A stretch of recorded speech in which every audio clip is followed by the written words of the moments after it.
दर्शकों, मैं हूं रमेश। आप देख रहे हैं सतयुग एमपी न्यूज 24।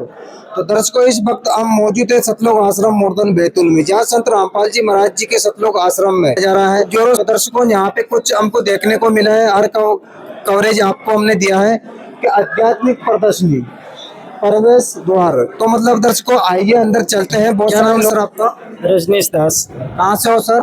हम कटनी एमपी से हैं। जैसे कि सर, यहाँ पे जो कटावस लगाया गया है, तो कटावस के माध्यम से लोगों को क्या दिखाना चाह रहे हो?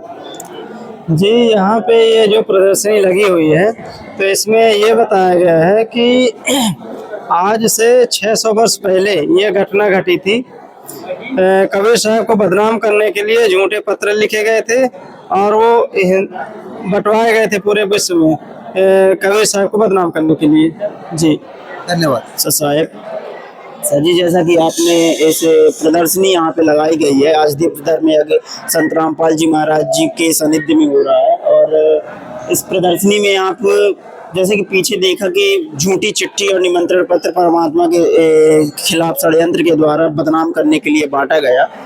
इस प्रदर्शनी में दिखाया गया है कि जो सिकंदर लोधी बादशाह थे दिल्ली के, उनके जो सिक्का की पीर थे, उन्होंने एक निमंत्रण पत्र, एक झूठी चिट्ठी सिकंदर लोधी बादशाह तक भी लेके गए और सिकंदर लोधी बादशाह को के नाम से भी बनाई गई थी और सिकंदर लोधी बादशाह को भी निमंत्रण पत्र दिया गया था, झूठी चिट्ठी झूठे निमंत्रण पत्र के तहत, और उनको भी भंडारे में आमंत्रित किया गया था। तो इस प्रदर्शनी में इस प्रकार से एक दिखाया गया है, बताया गया है कि परमात्मा को झूठे बदनाम करने के लिए भंडारे के लिए कि मतलब पूरा जनमानस सभी को, जैसा कि इसमें लिखा हुआ है कि पूरे ही भारत में लगभग कई लोग 18 लाख साधु संत महात्मा वहाँ पे भंडारे में पहुंचे हुए थे इस झूठे चिट्ठी और झूठे निमंत्रण पत्र के द्वारा। सिर्फ तकी ने जो परमात्मा के नाम से जो है झूठी चिट्ठी छपवाई, चिट्ठी छपवा के बाद में जो है फिर 18 लाख साधु संत काशी में इकट्ठे हो गए। तो सुबह के शहर के लिए रविदास जी निकले तो वहाँ साधु संतों की भीड़ मिली। भीड़ से उन्होंने पूछा महात्मा से, महात्मा जी आज जो भीड़ यहाँ क्यों लगी है? तो बोले तुम काशी में रहे, तुम जो पता नहीं है जो नूर जुलाहा के कबीर ने जो है 3 दिनों को भंडारों से आया यहाँ, तो कोई हमें कोई निमंत्रण बताओ। तो महात्मा ने निमंत्रण बताओ कि देखो हमें पास निमंत्रण, हम वैसे थोड़ी ना जुड़े आए यहाँ। तो निमंत्रण पढ़ के जो रविदास जी जो है पहुंच गए परमात्मा की कुटिया में। तो परमात्मा बोले रविदास जी से, एक काम हो रविदास जी, कुटिया में बैठो, भजन करो और अपन जो है आज रात के जहाँ से निकल चलेंगे, कहा कि अपन जगत वाले पर रह नहीं दे रहे। तो ऐसे ही जो परमात्मा को भर जहाँ से वे कुटिया में भजन करो, एक रूप में परमात्मा जहाँ बैठे, दूसरे रूप में सतलोक पहुंचे। आज से लगभग 600 वर्ष पहले परमात्मा कबीर साहब जब इस धरा पर थे, तो उन्होंने लीला करी थी, है ना।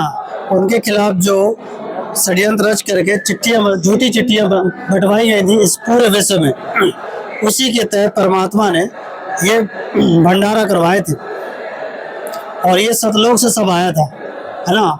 लगभग बिना सींग वाले 9 लाख बैल और 9 लाख सेवादारों के साथ, है ना, सतलोक से स्वादिष्ट पका पकाया भोजन ले करके इस काल लोक के धरती पर आए और केशव बंजारा रूप में आए, है ना। और वो जो केशव बंजारा रूप में जो आए थे, वो पूर्व परमात्मा कबीर साहब ही थे। बताइए। धन्यवाद। भगत जी, परमेश्वर कबीर साहब की कृपा से यहाँ से सतलोक से गंगा जी उतरी है यहाँ पे, और गंगा जी का जल जो नीचे आया है मटकों में भर भर के, और सेवादारों ने भंडारे में जलराम वितरण किया है।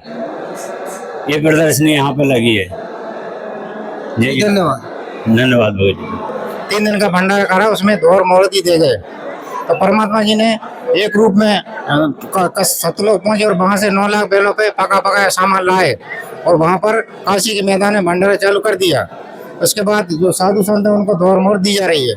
संग में सूखा आटा, चावल, आटा, शक्कर, घी आदि भी दे रहे हैं। ये परमात्मा ने लीला की थी। जी धन्यवाद। जी सत्य। जी सर जी, यहाँ पे जो हमारे गुरुदेव बताते हैं कि अपने पूज्य गुरुदेव परमेश्वर कबीर साहब जी से भंडारे में पधारने की प्रार्थना करते हुए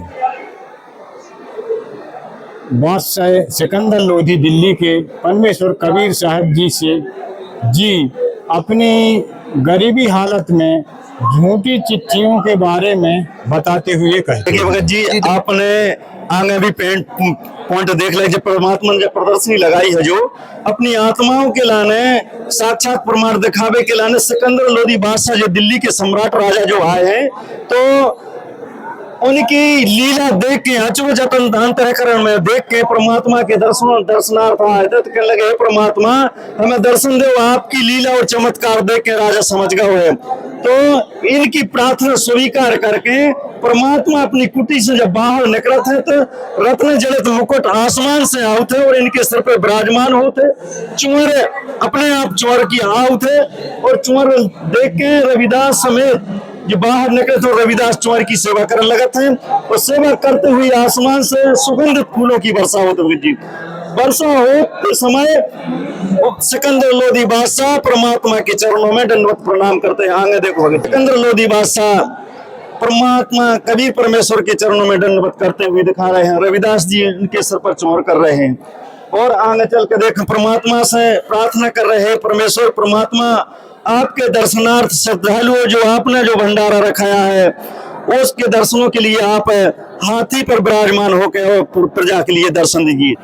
अंबारी में विराजमान करके मालिक सब अपनी प्रजा के लिए दर्शन दे रहे हैं और केशव बंजारे रूप में आगे चल के परमात्मा इनकी 24 घंटा यथाभारत आदान प्रदान प्रजा के लाने ज्ञान चर्चा हो रही है। काशी में जब 3 दिन का भंडारा हुआ था, भंडारा के बाद उस समय कबीर परमात्मा ने 2 रूप बनाया था। एक केशव बंजारे एक रूप बना करके भंडारा किया था और दूसरे रूप में स्वयं विराजमान थे। जनता को, साधु संतों को उपदेश देने के लिए परमात्मा ने आसन पर विराजमान होकर के अपने ही 2 रूपों में, केशव बंजारा के रूप में और स्वयं परमात्मा के रूप में आपस में वार्तालाप किया था। 24 घंटे ज्ञान चर्चा किया था। उस ज्ञान चर्चा से प्रभावित होकर के सभी साधु संतों ने उनके ज्ञान को समझा था और उपदेश दिया था। और उनकी सभा में राजा सिकंदर लोधी और 18 लाख साधु संत सभी विराजमान थे। ज्ञान चर्चा पूरी होने के बाद केशव बंजारा और कबीर की 24 घंटे ज्ञान चर्चा हुई थी। ज्ञान चर्चा पूरी समाप्त होने के बाद वो केशव बंजारे वाला रूप कबीर परमात्मा में राजा सिकंदर लोधी के देखते देखते उनके शरीर में समा गया था। अर्थात कबीर परमात्मा और केशव बंजारा दोनों एक ही थे। ये कबीर परमात्मा के भंडारा को संपन्न करने के लिए 18 लाख आत्माएं बैल का रूप धारण करके भंडारा सामग्री सतलोक से लेकर के पृथ्वी पर आई थी और भंडारा की समाप्ति पर वो अपने सतलोक को जा रही हैं। जाते समय उनके पैर जमीन से उठे हुए थे।